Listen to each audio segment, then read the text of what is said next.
ইরানের ওপর একসঙ্গে মুহুর্মুহু হামলা চালালো ইসরায়েল আমেরিকা। বিগ ব্রেকিং ভিডিওয় দেখা যাচ্ছে ইরানের সর্বোচ্চ শাসক খামেনেইয়ের বাড়ি জ্বলছে। এই ভিডিও যদি সত্যি হয় তাহলে এখন কেমন আছেন খামেনেই? আদৌ বেঁচে তো? এদিকে ট্রাম্প হুঙ্কার ছাড়লেন, জঙ্গি রাষ্ট্রের হাতে আমরা পরমাণু ক্ষমতা থাকতে দিতে পারি না। ইরানের শাসককে ফেলার জন্য কেন এত উঠে পড়ে লেগেছেন ট্রাম্প? কিসের এত ভয় ইরানে? ইরানের হাতে পরমাণু অস্ত্র থাকলে ট্রাম্পের কিসের ক্ষতি? দেখুন আসল সত্যি যা সংবাদ মাধ্যমের সামনে ফাঁস করলেন ট্রাম্প। এমনকি ইরানে যারা এতদিন বিক্ষোভ করছিলেন শাসকের বিরুদ্ধে তাদেরও উস্কালেন ট্রাম্প। ইরানে একের পর এক বিস্ফোরণ, নিস্তব্ধতা চুর চুর করে কেঁপে উঠল ইরানের মাটি। না কোনো ভূমিকম্প নয়, কিন্তু রাজনৈতিকভাবে পায়ের তলার মাটি কেঁপে উঠল ইরানের। এক যোগে ইরানের উপর হামলা চালালো আমেরিকা ও ইসরায়েল। ইরানের 30টিরও বেশি জায়গায় একসঙ্গে হামলা চালানো হয়েছে। তবে এবার টার্গেট মূলত ইরানের সর্বোচ্চ শাসক আয়াতোল্লাহ আলী খামেনেই। দেশের রাজধানী তেহরানের উত্তর এবং পূর্বে মুহুর্মুহু বোমা বর্ষণ করা হয়েছে, যেখানে বসবাস খামেনেইয়ের। সোশ্যাল মিডিয়া একটি ভিডিও সামনে এসেছে যাতে দেখা যাচ্ছে ধোঁয়ার কুণ্ডলিতে ঢেকে গেছে চারিদিক। দাবি করা হচ্ছে খামেনেইয়ের বাসভবন থেকে ওই ধোঁয়া বেরোচ্ছে।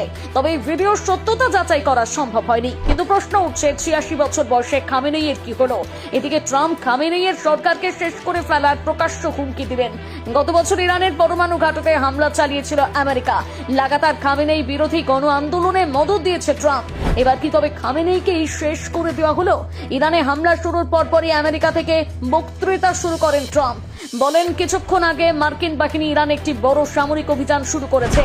খুব ভয়ঙ্কর লোকেদের নিয়ে তৈরি একটি দুই গোষ্ঠীর হাতে ইরানের শাসনভার রয়েছে। অর্থাৎ ট্রাম্পের ডিরেক্ট নিশানা ইরানের সর্বোচ্চ শাসক খামেনেই।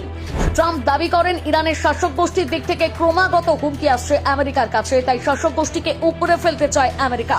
ট্রাম্প আরো বলেন, ইরানের পরমাণু কেন্দ্রকে ধ্বংস করে ফেলাই আমেরিকার উদ্দেশ্য। কারণ ট্রাম্প মনে করেন জঙ্গি গোষ্ঠীর হাতে পরমাণু অস্ত্র থাকতে পারে না, থাকা উচিত নয়। গত বছর ইরানে 3টি পরমাণু কেন্দ্রে বোমারু বিমান দিয়ে হামলা চালিয়েছিল মার্কিন বাহিনী। তারপর নাকি ইরানকে সতর্ক করেছিলেন ট্রাম্প যেন আর বার না বাড়ে। কিন্তু ইরান নাকি ট্রাম্পের কথা শোনেনি। ইরানকে পরমাণু অস্ত্র বানাতে নিষেধ করেছিলেন ট্রাম্প। কিন্তু ট্রাম্পের দাবি সেসব কথা পাত্তা দেয়নি ইরান। এখন তার মাসুল গুনতে হচ্ছে ইরানকে। কিন্তু পরমাণু অস্ত্র বানিয়ে আমেরিকার কোনো পাকা ধানে মই দিয়েছে ইরান? ট্রাম্পের দাবি ইরান নাকি দূরপাল্লার ক্ষেপণাস্ত্র দিয়ে ইউরোপে অবস্থিত আমেরিকার বন্ধুদের লাগাতার হুমকি দিয়েছে। ইরানের নেক্সট টার্গেট হতে পারত আমেরিকা, এমনটি আশঙ্কা করছে ট্রাম্প। তাই আগে ভাগে শত্রুর বিনাশ করতে উঠে পড়ে লেগেছেন। এখন প্রশ্ন হচ্ছে ট্রাম্পের হামলায় কি বলি হলেন সর্বোচ্চ শাসক খামেনেই? বেশ কিছু আন্তর্জাতিক সংবাদ সংস্থা জানিয়েছে হামলার আঁচ করতে পেরে আগে ভাগেই সরিয়ে নিয়ে যাওয়া হয়েছিল খামেনেইকে।